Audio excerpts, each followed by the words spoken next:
Assalamualaikum warahmatullahi wabarakatuh. Halo sahabat Wong Blitang Channel di mana saja berada. Alhamdulillah kita masih bertemu dalam kesempatan untuk berbagi tentunya di channel kebanggaan kita, yaitu Wong Blitang Channel, tempat berbagi seputar teknologi dan pendidikan.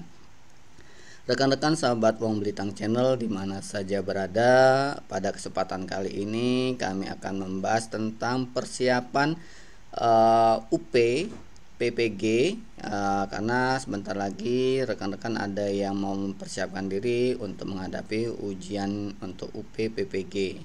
Nah, pada kesempatan kali ini kami akan membahas pertama kali yaitu tentang UP PPG Pedagogik Bahasa Inggris dan juga beserta pembahasannya. Untuk mata pelajaran lain nanti kami akan mencoba sharing berbagi kepada rekan-rekan sahabat Om Blitang Channel untuk di video berikutnya. Oke, sebelum dilanjut, mohon bantuan rekan-rekan untuk like, share, and subscribe, karena dengan like, share, and subscribe-nya rekan-rekan tambah lagi kami bersemangat lagi berbagi dan terus berbagi kepada rekan-rekan sahabat Wong Blitang Channel di mana saja berada. Terima kasih atas bantuan dan supportnya rekan-rekan. Oke, kita mulai saja, yaitu soal UP PPG Pedagogik Bahasa Inggris dan pembahasannya. Ini kami ambil dari berbagai macam sumber di internet. Oke, yang pertama, as the counterbalance to linguistic competence, formulaic competence refers to chunks of language that speakers use usually in everyday interaction. It includes the following examples: A. Idioms, B. Routines, C. Turn taking, D. Collocation, E. Lexical frames. Oke, dalam soal nomor 1 nih, indikatornya yang diambil yaitu tentang kompeten dalam berbahasa Inggris.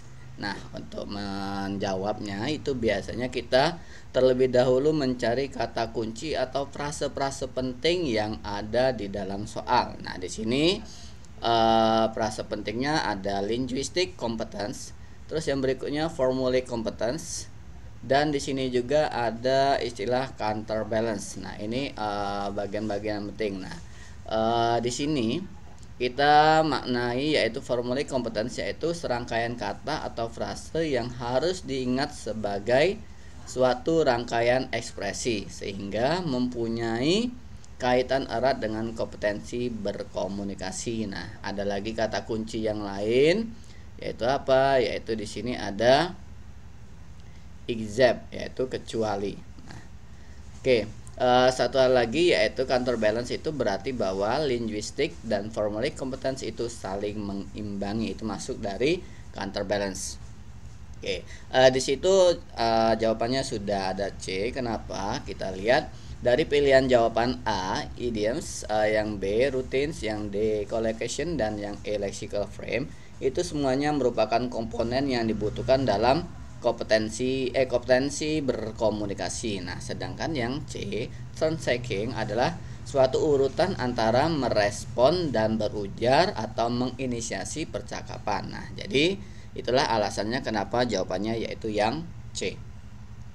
Oke, yang berikutnya yang nomor 2.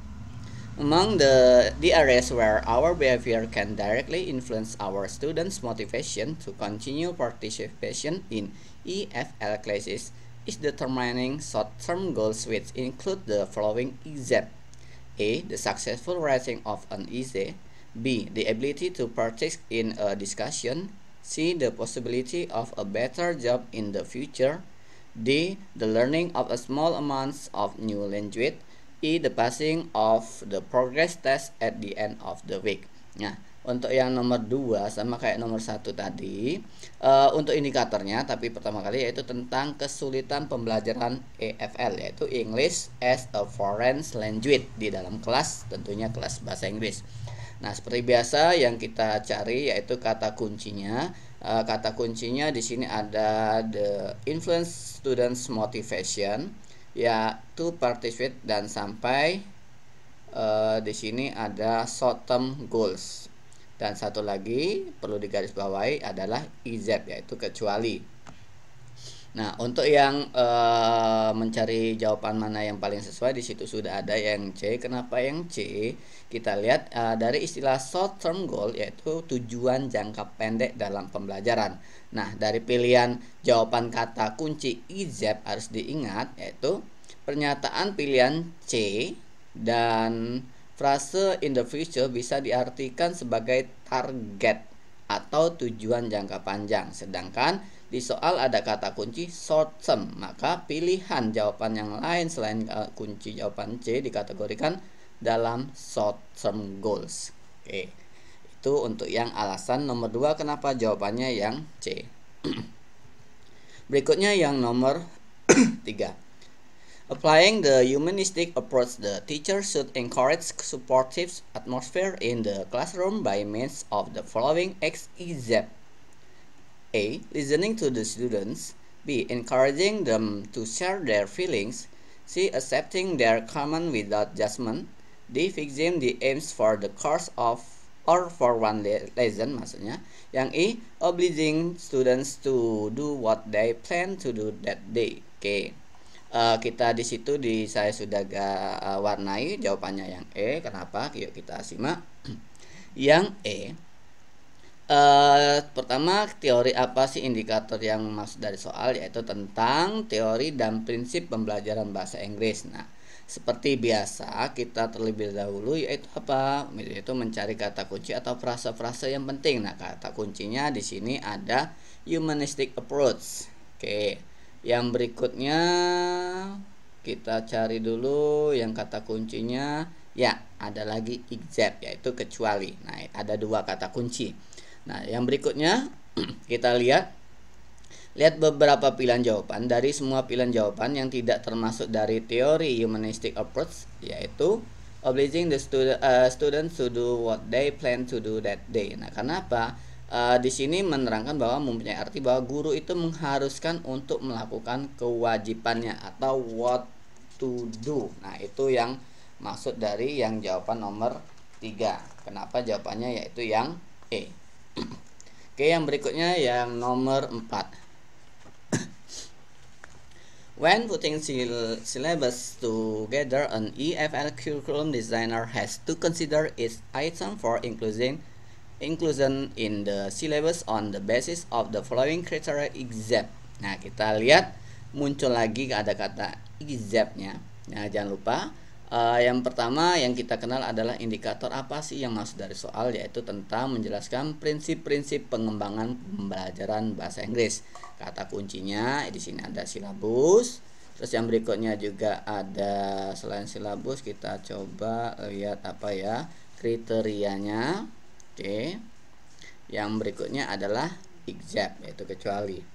Berikutnya ya kita lihat pilihan-pilihan jawaban kita pilihannya E. Kenapa? Karena grading itu merupakan jawabannya karena istilah ini belum menunjukkan inklusi dalam silabus yang dirancang berdasarkan kurikulum.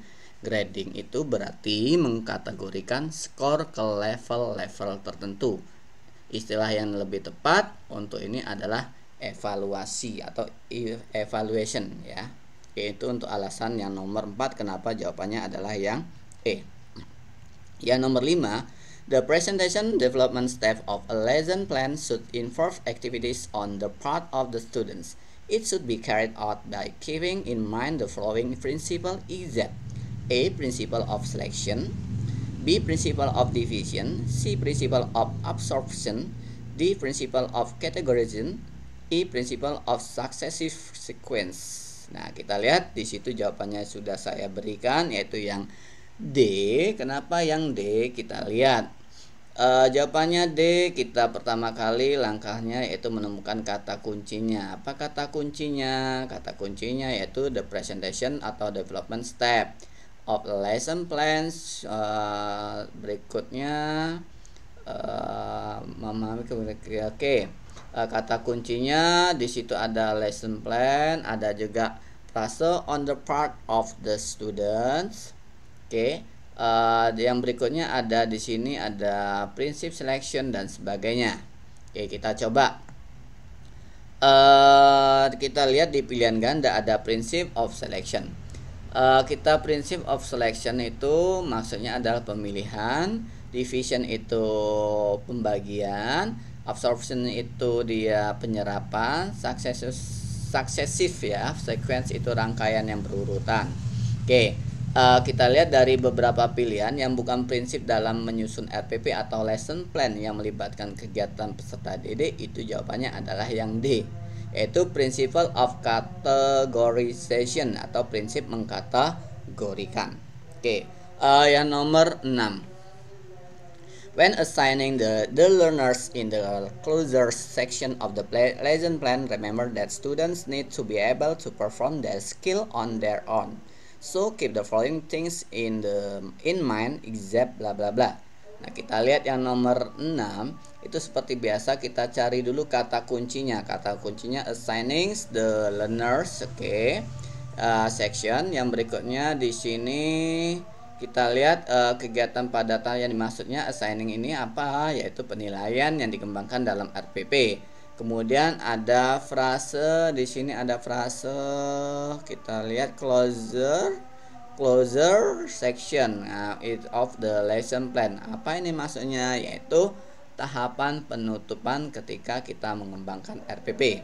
Nah, dari berbagai macam pilihan ini yang bukan merupakan indikator dalam penilaian pada tahap akhir atau lesson plan atau yang kenal kita RPP adalah jawabannya D, yaitu as the model students to share their tasks to their classmates. Sedangkan yang make a clear connection, make sure to assign, clearly explains, dan make sure to check for the students itu bukan termasuk.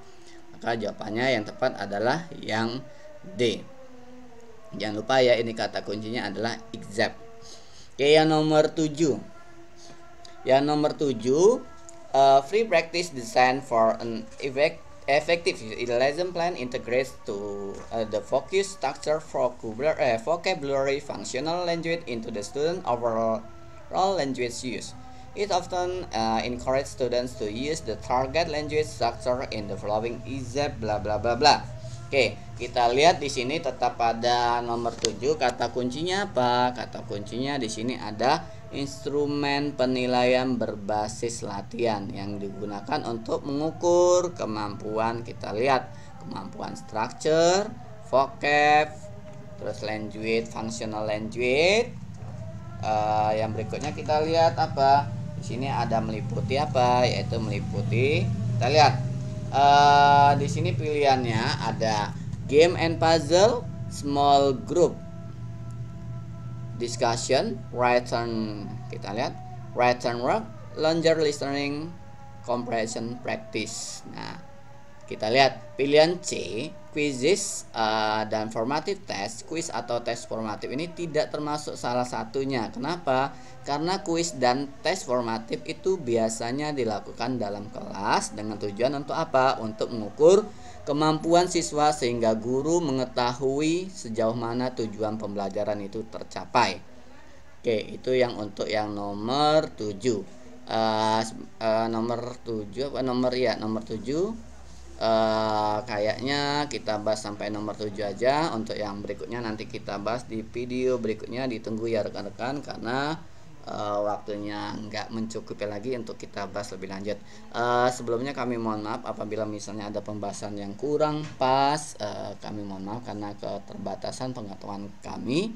Tapi apabila ini membantu rekan-rekan, kami ucapkan sangat-sangat terima kasih. Semoga ujian UP rekan-rekan itu bisa mendapatkan hasil yang maksimal dan dinyatakan lulus PPG-nya. Terima kasih. Kami Eri. Wassalamualaikum warahmatullahi wabarakatuh.